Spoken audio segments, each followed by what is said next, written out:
Correction de l'exercice 2 de la fiche sur le rayonnement solaire. Première question.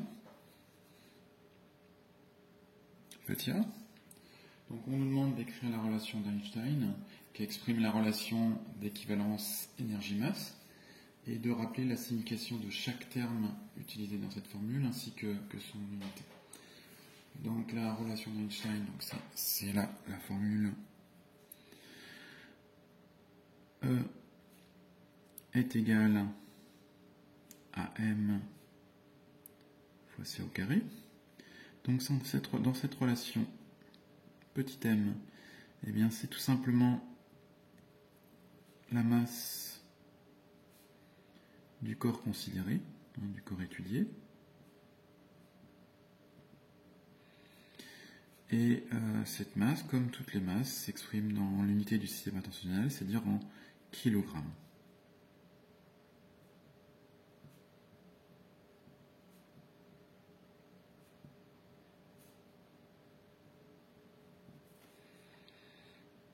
Donc C, c'est une constante. Elle correspond à la célérité de la vitesse dans le vide. Et C vaut toujours environ 3,00 fois 10 exposant 8. Et elle est exprimée en mètres par seconde. E, eh bien E, c'est l'énergie qui est associée au corps considéré du seul fait qu'il possède une masse petit m. Donc comme toutes les énergies, elle est exprimée en joules.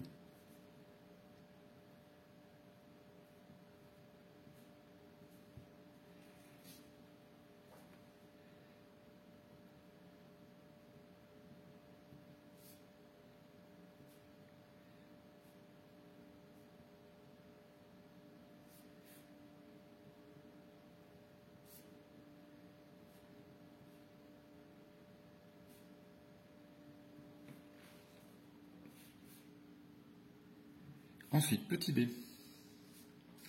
Petit b, on suppose que le Soleil rayonne une énergie de 3,8 fois 10 exposant 29 joules en une seconde, et on nous demande à partir de ça de calculer la valeur de la diminution de masse correspondante. Donc la relation entre la masse et l'énergie, eh bien, c'est la relation qu'on vient de voir. E est égal à m fois c au carré. Lorsqu'on parle de variation, eh bien, on adapte cette formule qui devient delta E, la variation d'énergie, est égale à delta m, la variation de masse, multiplié par c au carré. Donc notre inconnu ici, c'est delta m. On veut trouver une variation de masse.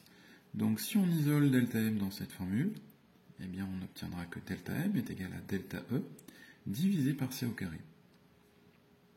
Delta m est égal à delta E divisé par c au carré.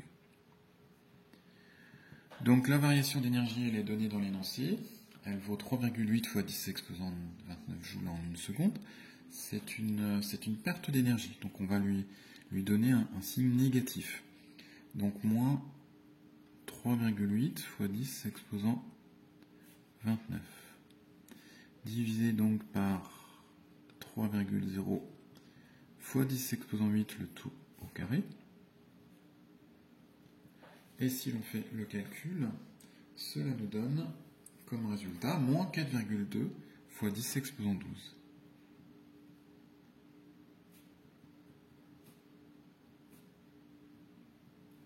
Donc résultat, eh bien, il y a une perte de masse et plus précisément, le Soleil perd 4,2 fois 10 exposant 12 kg à chaque seconde. Ensuite, petit c. Petit c, on nous demande de donner la signification de chaque terme de la loi de Wien et l'unité associée. Donc cette loi de Wien, elle nous est rappelée dans les données. Elle s'exprime par la formule lambda max fois t est égal à 2,9, 2,90 même, 2,90 fois 10 exposant 3. Donc lambda max, lambda, déjà c'est une longueur d'onde. Cette longueur d'onde, c'est celle du maximum d'émission. C'est celle où est émise le maximum d'énergie dans le spectre de la lumière. Donc longueur d'onde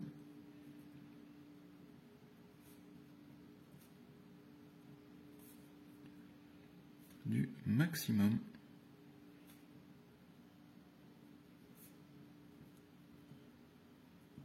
d'émission. Donc comme toutes les longueurs d'onde, elles s'expriment en mètres.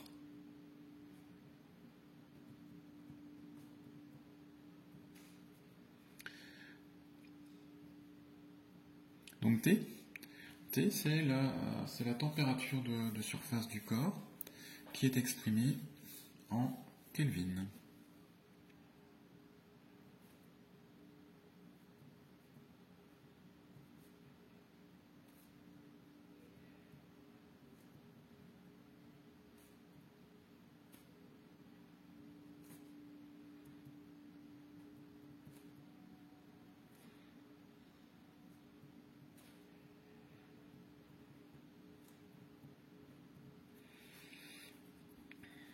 Et pour finir,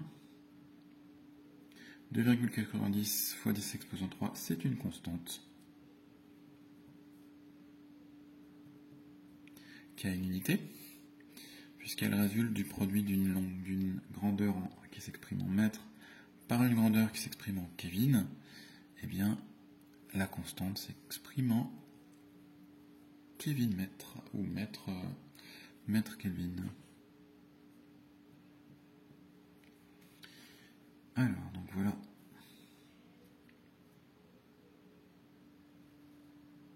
Pour la question C. Alors ici, je prends un petit peu de place pour faire la question D.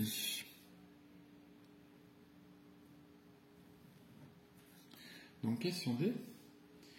On suppose que la longueur d'onde correspondant à l'intensité maximale du Soleil vaut 480 nanomètres. Et on nous demande de calculer la valeur de la température de surface du Soleil.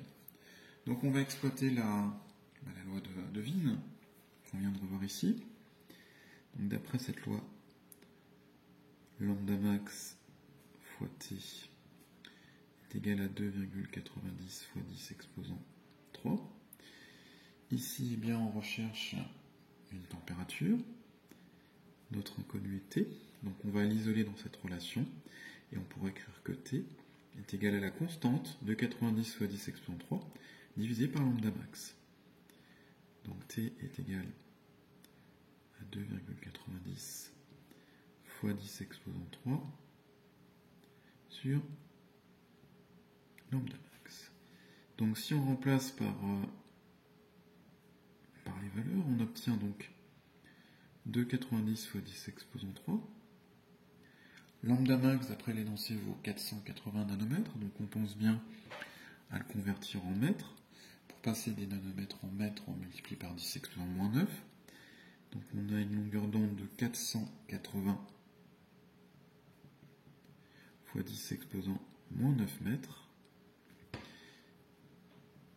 Et si on fait le calcul, cela nous donne 6042. Donc comme on l'a rappelé dans la question précédente, eh bien la température s'exprime en Kelvin. Donc 6042 Kelvin. L'unité la plus souvent utilisée, celle auquel on a l'habitude, est le degré Celsius. Donc même si ce n'est pas demandé, on peut convertir en degrés Celsius. On nous rappelle la relation température en Kelvin est égale à température en degrés Celsius plus 273. On en déduit que la température en degrés Celsius, θ, est égale à la température en Kelvin moins 273.